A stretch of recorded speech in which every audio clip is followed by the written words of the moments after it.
RL Location Automobile. Pour toutes vos locations de voitures et utilitaires en Guadeloupe, faites appel à RL Location Automobile. Avec RL Location Automobile, réservez en toute tranquillité 7 jours sur 7, 24 heures sur 24. RL Location vous propose une large gamme de voitures et d'utilitaires au meilleur prix sur le site internet www.rl-location.com. RL Location, c'est aussi l'assistance et la livraison. Pour tout renseignement, contactez-nous au 0590 10 66 87. Attention, offre exceptionnelle jusqu'au 20 octobre. Véhicule catégorie A, 15 € par jour. Véhicule catégorie B, 20 € par jour. Guadeloupe, actualité. Nous sommes en vigilance orange pour forte pluie et un système orageux avance doucement vers l'arc antillais et le temps va se dégrader en deuxième partie de nuit. Les cumuls de pluie sont déjà importants et le risque d'inondation est élevé. La prudence est donc de mise sur les routes, en montagne et aux abords des cours d'eau. Et retour maintenant sur ce meeting hier soir autour de la Vichère. C'était du côté du vélodrome de Gourdeliane à Bémao. À l'instar de la Martinique, des Guadeloupéens se mettent en ordre de bataille contre la grande distribution qui margerait outre mesure. Regardez. Le meeting soit important d'avoir que c'est un moment pour nous ensemble, pour nous faire ça dit nous les 4 vérités en dit quelque part. Et ça c'est premier là. Deuxième là, c'est montrer que nous forts les nous ensemble. Et nous en parole en cas dit à présent faut pas nous yon côté l'autre, faut nous yon si l'autre pour nous faire l'échelle pour toucher le ciel. Je pense que leur pas à sa façon de faire, le monde Guadeloupe pour leur façon de faire. Mais maintenant, aujourd'hui, je pense qu'il va falloir trouver un juste milieu parce que là, en fin de compte, c'est l'ensemble d'une population, c'est pas Airpark, Moun Guadeloupe, ceci, cela, c'est tous les citoyens de Guadeloupe. On n'a pas d'identité, on n'a pas de t-shirt, pas de couleur, pas de trucs. C'est tous les citoyens de Guadeloupe, toutes les personnes qui sont concernées par la vie chère. Le tour aujourd'hui, c'est de vraiment trouver des solutions pour qu'on puisse sortir de cette espèce d'ornière de vie chère dans laquelle un marasme ou une certaine misère sociale qui est en train de s'installer en ce moment. Il faut nous comprendre aussi qu'il y a des enjeux à nos vies. On papa enfants qui travaillent, on maman enfants qui travaillent, on petit monde qui à l'école. Mais quand on soit situation, même si là il va travailler là, il faut manger. Combien de temps ça est possible? Donc c'est ça qu'il faut peuple là comprendre. Que combat là pas combat en nous c'est combat si nous dans nous que nous pas mener là. Et s'il y a grand à part tenir un morceau de terre, tu peux planter on bitien pour te quember. Jod là nous peut pas faire. 3 kawa dans nous dans cité, 3 kawa dans nous effectivement qui nous veut pas qu'il y a un bret à manger à les autres. Si moi on peut acheter manger, voisin moi pas obligé. L'autre voisin moi c'est RSA, etc. Nous une situation Guadeloupe qu'il faut nous comprendre et non pas rester yaka faucon. Yaka faucon ici il y a plein pochaille et toute bande est loin. Donc actuellement on pas d'accord avec on le monde qui ici dans parce que nous pas même orientation pensée politique là mais ça pas empêcher moi là on là pourquoi parce que ça fait en bas petits enfants vont manger donc on a des obligations qui fait pour nous là c'est vrai qu'il faut les syndicats là c'est vrai qu'il faut les partis politiques là ça ouvre mais avant on syndiquer avant on a parti politique ou c'est on doit payer alors du bout ensemble et pas si tout le monde semble nous plus fort on obéit sans amour. Bonne soirée tout le monde. Caméra.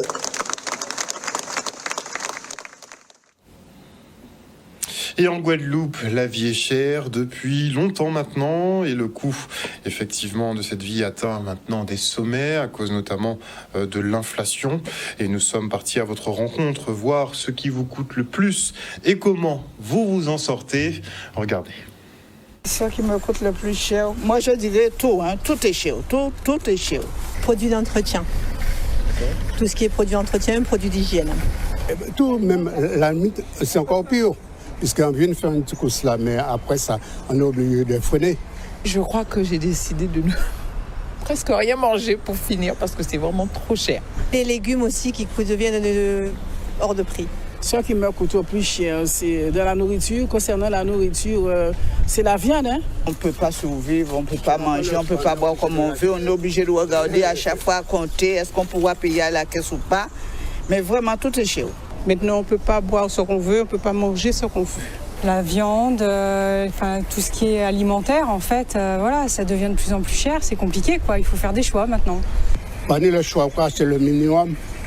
Puisque faut survivre. Il faut mettre ça dedans, il faut payer l'assurance. C'est ça le problème. Je privilégie des produits quand même pas trop chers. Ou à la rigueur, si je veux me faire plaisir, acheter quelque chose de cher en magasin bio, mais pas beaucoup, une fois comme ça. Ah, moi, je ne sais pas, je ne connais pas les solutions, monsieur. Je ne pourrais pas vous dire les solutions. Parce qu'il y en a qui sont plus haut placés que moi, qui le savent très bien et qui ne le font pas. Que certains se remettent en cause au niveau des marges, parce que je pense que, ok, il y a des taxes, les prix augmentent, mais il y en a d'autres qui se rincent au passage quand même. Et les petits commerçants tirent la sonnette d'alarme. Ces derniers font face régulièrement aux secousses occasionnées par l'instabilité mondiale et la crise économique. C'est sans compter les défaillances de paiement, la perte de marché ou encore les catastrophes naturelles qui s'abattent sur nous. Alors pour leur venir en aide, la CCI met en place une cellule d'accompagnement des entreprises en difficulté. Elle permettra aux entrepreneurs de s'informer et d'accéder aux différentes aides disponibles. Regardez. Cette union aujourd'hui, c'est un cri d'alarme, c'est la détresse des chefs d'entreprise guadeloupéens. Et par l'intermédiaire de cette convention que nous avons signée aujourd'hui avec Saint-François, avec Pointe-à-Pitre, eh bien, nous avons les mêmes combats, les mêmes difficultés. Il était important pour nous, justement, pour la Guadeloupe, pour l'économie guadeloupéenne, de remettre les commerces de proximité en axe et de remettre les projecteurs sur nos activités guadeloupéenne. Alors aujourd'hui, l'association de ces trois associations, on espère évidemment qu'il y en aura beaucoup plus qui vont se joindre à nous.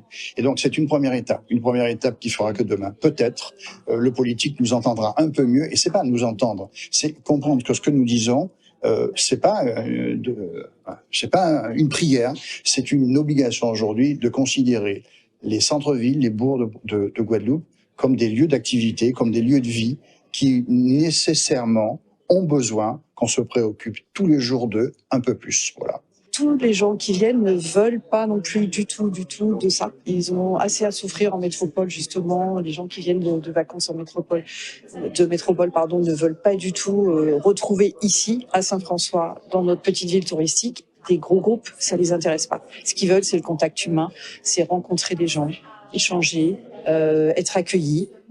Voilà, voir le visage humain de la Guadeloupe. Et c'est pour ça que les gens viennent, ils aiment la Guadeloupe pour ça, parce qu'on est très humain, très accueillant.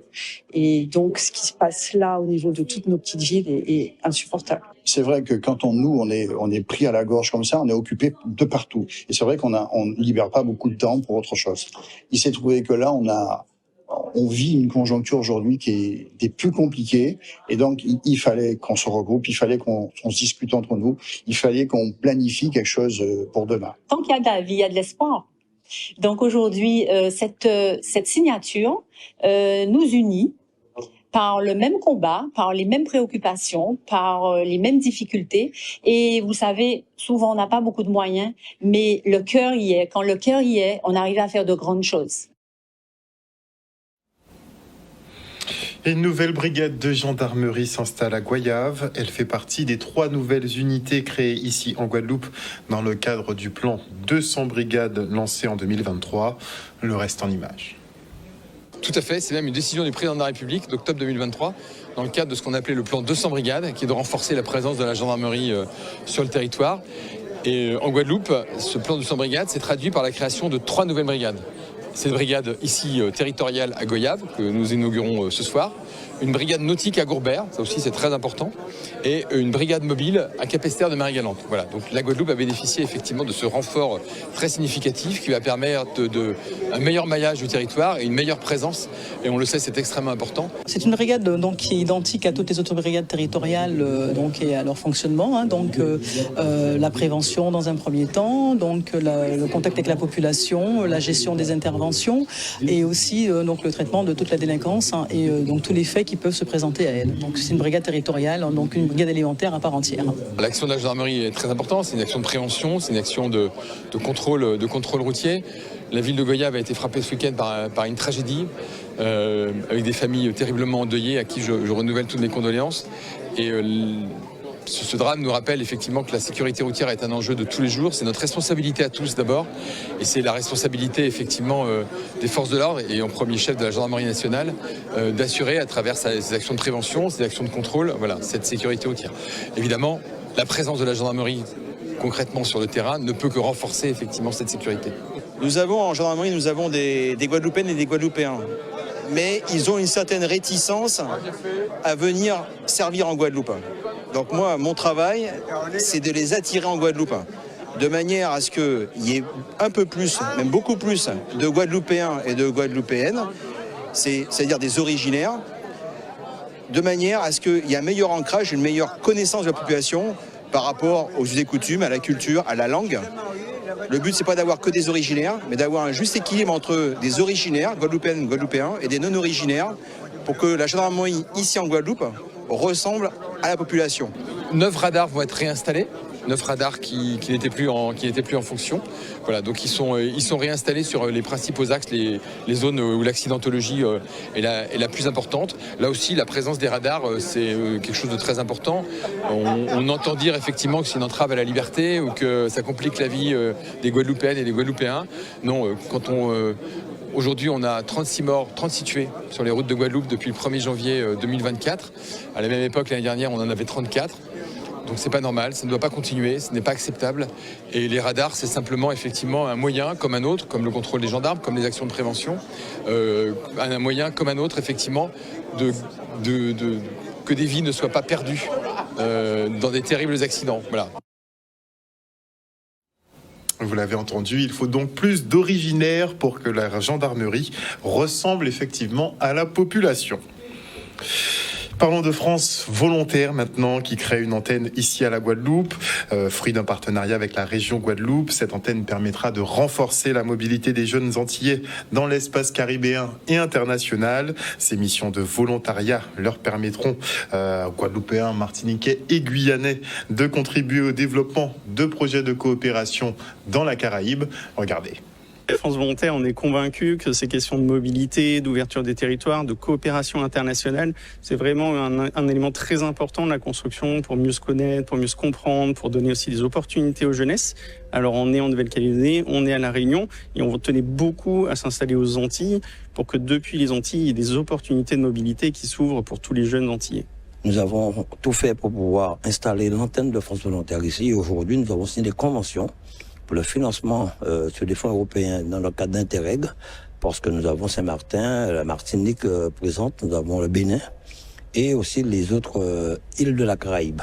Aujourd'hui, nous avons étendu effectivement ce processus de manière à ce que nous puissions envoyer le plus grand nombre de jeunes à l'international, mais aussi recevoir en Guadeloupe aussi des jeunes des pays de la Caraïbe, de l'Afrique, voilà, des jeunes qui souhaiteraient venir. Donc, 2002, je crois que France Volontaire ouvrait son antenne à La Réunion. Plus de 400 jeunes sont partis. 2012, Nouvelle-Calédonie. Et bien 12 ans après, c'est la Guadeloupe. Nous sommes très contents, sachant que d'autres voulaient que cette antenne soit sur leur région, mais nous avons tout fait pour cela. Et le directeur est très satisfait parce que les services de la région étaient très très vite pour pouvoir installer ça, mettre tout en place. Et nous avons même permis à notre chargée de coopération, Madame Isaac, de pouvoir être à France Volontaire pour pouvoir mener à bien ce projet. Donc nous sommes vraiment très satisfaits. La Réunion, c'est un territoire de coopération depuis plus de 20 ans. Il y a plus de 400 jeunes qui sont partis dans l'océan Indien principalement. Avec la Guyane, il y a une dizaine de jeunes qui sont partis. Et de la Guadeloupe, je voudrais le souligner parce que c'est très important, on a fait une mission pour discuter avec eux en février. Et dès décembre, il y avait déjà 9 jeunes de Guadeloupe qui ont pu partir ou dans la Caraïbe ou en Afrique pour des missions très concrètes. Donc ça va vite. Là, notre objectif, c'est que un peu plus d'une 50aine de jeunes partent grâce au programme Interreg VIES Caraïbes que nous sommes en train de lancer. Nous espérons que beaucoup de jeunes Guadeloupéens pourront bénéficier de ce processus, partir pendant 3 mois, 6 mois, 1 an, dans des ambassades, dans d'autres pays, pour pouvoir effectivement toucher du doigt, voir un peu de l'expérience en fonction du domaine. La ville de Bémaro aussi a adhéré aujourd'hui, et 3 jeunes de Bémaro devraient partir surtout sur le numérique. Donc on espère que d'autres communes vont répondre et que nous allons permettre à notre jeunesse vraiment de s'exporter à l'extérieur. Et on se rend maintenant sur le chantier de l'église Saint-André à Morne-à-l'Eau. Les expertises et travaux reprennent pour la réfection de ce bâtiment classé au patrimoine historique. Ce dernier devrait être livré en décembre si tout se passe comme prévu. Une bonne nouvelle pour la communauté chrétienne qui se retrouve sans lieu de culte fixe depuis 2014. Regardez. Dans la temporalité, monsieur le maire, ça, ce sont les travaux de mise en sécurité, travaux nécessaires. Ensuite, Yann, le mois prochain, je l'espère, on fait tout pour, on discute avec les entreprises, les travaux nécessaires pour la réouverture de l'église. Donc, il se décompose en 3 lots. Premièrement, le confortement du clocher.